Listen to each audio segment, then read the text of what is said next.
Ole tuna chuanin CFL la mate lozin vero tina ka ngai thapain kita na top kan kal do na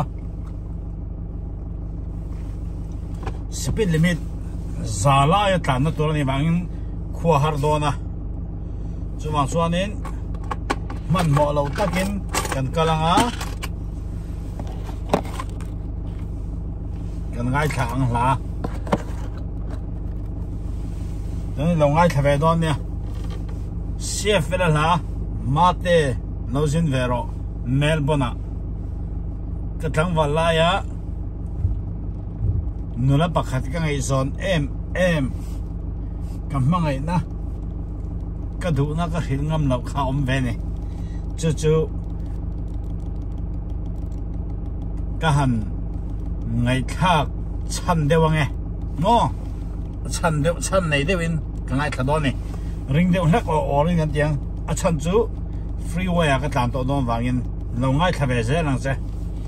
lâu ngày khác dễ chú anh in hết là hi amman trăng cái này là sẽ vàng cái bộ cái thằng vào lại cái star cái đủ cái mang ngày na cái đủ na cái sinh ngâm lâu nụ kha buồn khen hiền in ala damani chú nó xem cho nó tan xuân tôi nói hiền mate lozin vero Australia Melbourne tin lại cái hành ngay khả năng nghe freeway giá cả na speed limit giá cả na cái cầu tàu đó vangin ngay thang lúc đầu in nó ngay thật đấy lẽ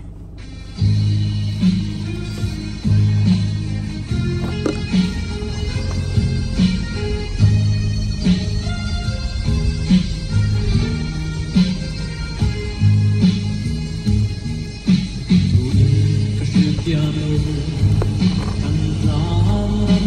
cho kênh Ghiền Mì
Gõ để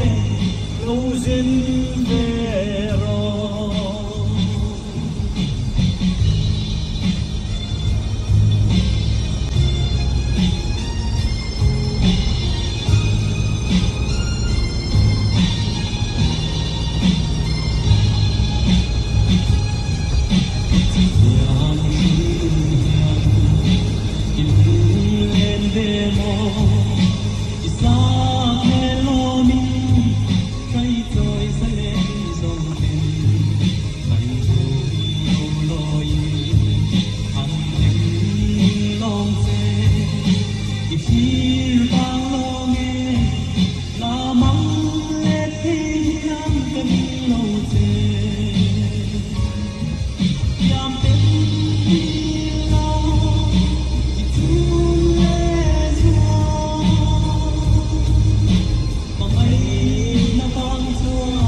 Hãy subscribe cho kênh Ghiền Mì Gõ để không bỏ lỡ